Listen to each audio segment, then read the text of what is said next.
Today is the 68th anniversary of D-Day. On June 6, 1944, Canadian troops stormed Juno Beach, beginning the liberation of Europe.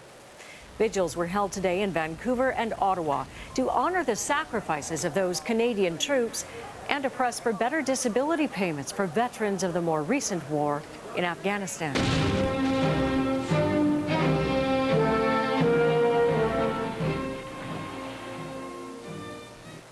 As we mentioned earlier tonight, today is the anniversary of D-Day.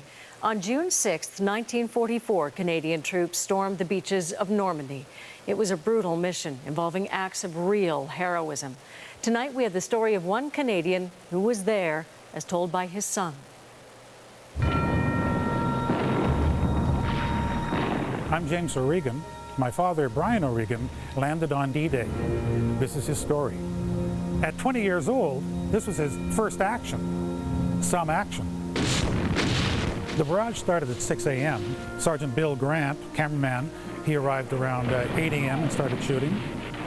My dad arrived at 9:30. His landing craft had been held up by a sandbar. He was a member of the Canadian Army Film and Photo Unit. He was a dispatch rider, so he was on a motorcycle.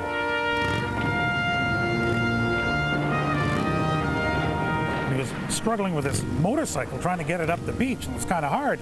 And all of a sudden he stopped, because there in the sand was a can of exposed film. And you could tell it was exposed because it had white tape wrapped around the side and Grant number 1 written on it.